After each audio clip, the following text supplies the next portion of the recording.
O anime de Chainsaw Man foi lançado recentemente, tendo um total de 3 episódios até agora, e com certeza surpreendeu um total de 0 pessoas ao ser um sucesso absoluto. Agora, bom, com o lançamento do anime recentemente no Twitter e em outras redes sociais, a gente teve uma abertura que chamou muita atenção, tivemos encerramentos cheios de simbologias complexas e um monte de mensagens ali de segundo plano, e é claro que com o lançamento do anime eu vi muitas e muitas discussões surgindo na internet a respeito das simbologias de Chainsaw Man entre diversas outras coisas. Com o lançamento do anime, bom, essa discussão ficou muito mais forte agora no público, principalmente no Twitter. Uma discussão que eu sinceramente acho bem engraçada, com as pessoas tentando de fato conectarem as coisas, tentando sentir se o anime de Chainsaw é de fato tão filosófico e cheio de coisas simbólicas pra discutir mesmo, ou se é só um anime de serrinha metendo a porrada nos outros. Um lado que odeia pessoas que defendem que Chainsaw Man seja tão poético assim e cheio de mensagens e gostam muito mais da porradaria. E o outro lado, os apreciadores da verdadeira filosofia.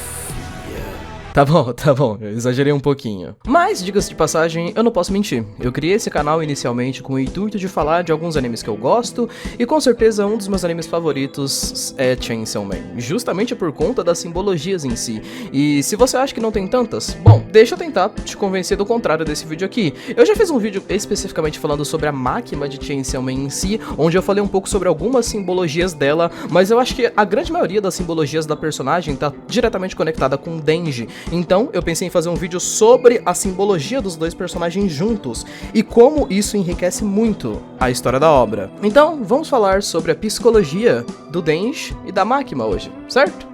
Senta aí e vamos nessa. Antes de começar, eu acho que eu deveria fazer um pequeno remake de uma coisa que eu falei no vídeo da Makima em si, que é extremamente importante pro entendimento total do personagem do Denji em si. Essa que seria o conceito da fábula do rato do campo e do rato da cidade. Mais especificamente, bom, deixa eu dar um pequeno resumo do que seria isso.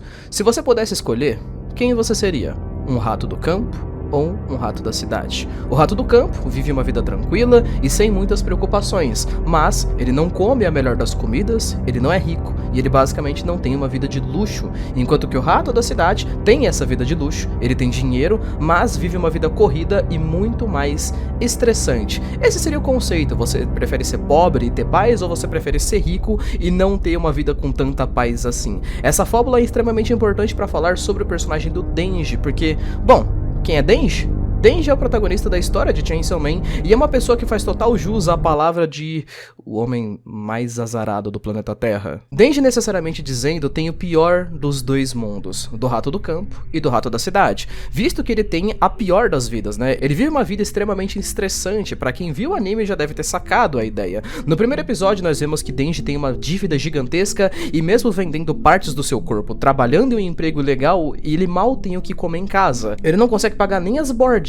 da dívida que ele tem, e no primeiro episódio em si ele descobre já que tem uma doença no coração. Ele tem uma vida absurdamente apressada e estressante, e mesmo assim ele não tem uma vida luxuosa, ou seja, ele tem o pior do rato do campo, que é não ter a riqueza, e ele tem o pior do rato da cidade, que é a vida apressada. A forma como o personagem do Denji cativa as pessoas de uma forma incrível durante a história, basicamente, é justamente por conta do seu carisma e do seu otimismo, já que mesmo tendo uma vida péssima, o Denji consegue tirar proveito e felicidade de absolutamente qualquer coisa. Seja essa felicidade de uma situação tensa, como por exemplo no primeiro episódio, um cara aparece e humilha o Denji basicamente, falando que vai pagar 100 ienes se ele comer um cigarro. Ele come o cigarro e isso é basicamente muito humilhante, mas ao invés de ficar com raiva, de se sentir humilhado ou alguma coisa do tipo, Denji tira proveito daquela situação. Ele fica feliz, porque pelo menos ele vai ter o que comer durante aquele dia. Denji, em toda a nossa fábula em si, é um personagem com a parte mais interessante e carismática da história, visto que ele, literalmente dizendo, é uma pessoa inocente, é uma pessoa ignorante, ele tem a vida do rato da cidade, mas ele é, mentalmente dizendo, um rato do campo. Denji também é representado de outras formas na obra, mas o que é mais importante a ser dito é essa parte em si. A forma como o Denji é representado tem uma razão, e a forma e o porquê dele ter essa conexão tão forte com o personagem da Makima também tem uma razão. Agora, tendo dado uma pequena descrição a respeito do próprio personagem do Denji, vamos dar uma descrição do personagem da Makima e ver como os dois se encaixam no fim das contas. Tá Como que eu resumo mais ou menos a participação da Makima na história? Eu acho que a forma mais fácil de fazer isso é fazer de fato uma conexão direta entre Makima e Denji. E, bom, a forma mais fácil de fazer isso é citando esse diálogo aqui, feito pela Makima, onde ela conversa sobre essa suposta fábula do rato e da cidade do campo. Nessa página aqui, Makima tá falando qual é a visão dela sobre essa fábula em si. E dando um bom resumo do que a Makima exatamente tá falando aqui, ela diz que entre os dois ratos em si, ela prefere o rato do campo, não porque a vida deles é mais segura necessariamente e menos problemática, mas porque o rato do campo tem a ilusão de estar mais seguro. O fato do rato do campo ter uma vida mais chata e cheia de comorbidades, basicamente, torna eles mais fáceis de se matar, já que eles são inocentes, vivem em uma ilusão de paz e não esperam pelo que os cachorros veem, e acabam morrendo para esses cachorros. Ela fala disso quando acaba citando que o amigo dela tem uma fazenda e que sempre no final dos anos ela vê uma cena se repetindo, que é basicamente os cachorros matando os ratos do campo, e ela acaba dizendo que de fato gosta de ver os ratos do campo morrendo, que quando essa cena se repete várias vezes, onde ela vê o rato que achava que estava em paz e tudo dá errado pra ele, ela tem um sentimento de calma, paz e diversão. Isso é uma referência direta entre a relação dela com a relação do Denji em si. Falando um pouquinho sobre a descrição, por exemplo, do próprio criador da história, o Fujimoto, a descrição que ele em si dá pra Makima. Em uma entrevista feita recentemente, depois do final do primeiro arco do mangá, o Fujimoto disse que se inspirou em documentários sobre pais emocionalmente abusivos na criação do personagem da Makima. Inclusive, o próprio nome do personagem dela em si é Makima. Isso vem da palavra mama, ou seja, uma bela gíria pra mamãe. Só pensando nisso, então a gente pode pensar que o primeiro arco da história deveria significar um monte de coisas, filosoficamente falando, mas a relação entre Denji e Makima deveria ser realmente esse ponto da história. Uma relação abusiva entre mãe e filho, a representação da fábula do rato do campo e da cidade, e a representação do mundo na visão da Makima, todo o lance dela com os cachorros e tudo mais. Algo que é dito inclusive na mesma entrevista, onde basicamente toda essa fala do Fujimoto é feita, é que ele diz um pouco mais sobre o personagem do Denji e como em si o personagem do Denji especificamente ansiava por um amor materno. E o que é extremamente engraçado de se pensar, porque depois de assistir 500 episódios a respeito do Denji, ler capítulos e ver ele só correndo atrás de teta e de mulher no anime inteiro, você não pensa que é um personagem que desejaria por amor materno, não é? Mas não, você não imagina o quão mais interessante é o Denji do que ele parece. Uma coisa que você pode destacar com certeza absoluta desde o começo do anime é que o Denji é muito facilmente manipulado por mulher, basicamente, ou por qualquer pessoa que tente falar alguma coisa pra ele e tudo mais. Isso justamente por conta dessa falta de amor materno do personagem em si. A descrição que o Fujimoto dá em específico a amor materno é justamente o conceito de conseguir confiar em uma pessoa, confiar que essa pessoa tá fazendo o melhor pra você. O Denji e esse desejo dele por amor materno é justamente isso. No início da história, bom, mesmo que fosse uma vida péssima, ele confiava nos Yakuza, ele tinha alguém que controlava totalmente a vida dele. Logo depois que ele sai do controle da Yakuza, ele entra por baixo das asas da Makima, onde ela agora sabe o que é melhor pra vida dele. Tendo ela por perto, a vida dele tá tranquila. O conceito é literalmente a ideia de uma criança que se perde no supermercado e, bom, ela fica desesperada quando não acha sua mãe. O Denji, de forma muito específica e até meio filosófica, bom, durante toda a obra ele muda várias vezes de dono, mas ele não muda de coleira, ele continua sendo manipulado por muitas pessoas, e isso justamente por conta dessa suposta falta de amor materno.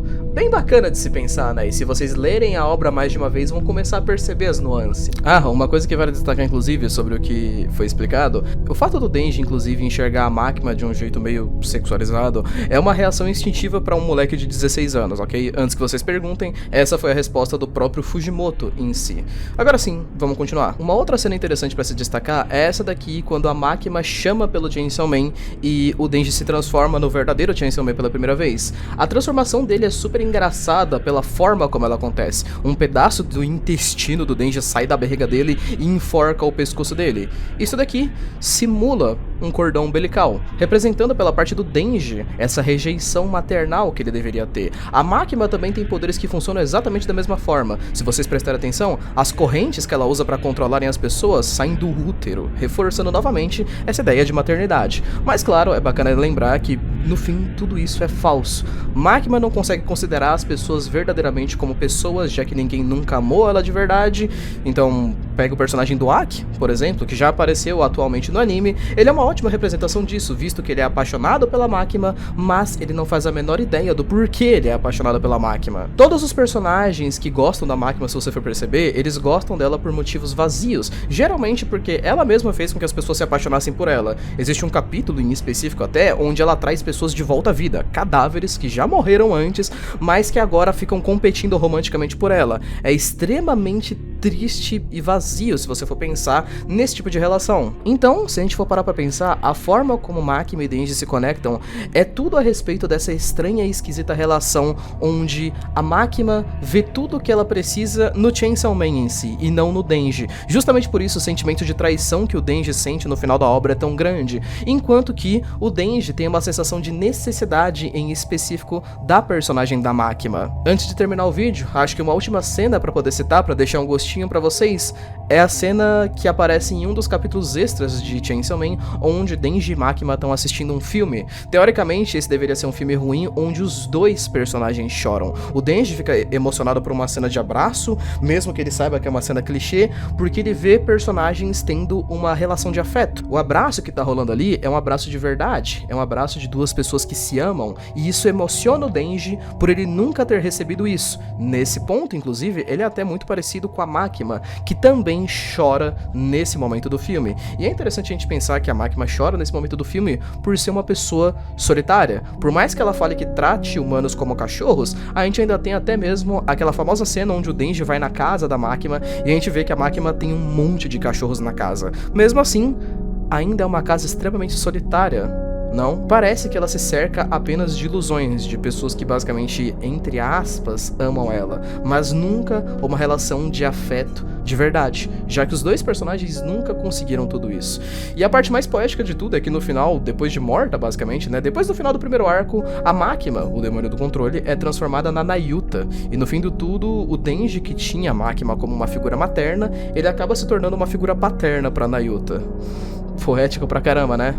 Mas enfim, e vocês? Qual a opinião de vocês sobre isso? Tem algum outro tema muito interessante e poético de algum outro anime que vocês querem que eu traga aqui no canal? Não esqueça de colocar aí embaixo nos comentários, beleza? Valeu e falou!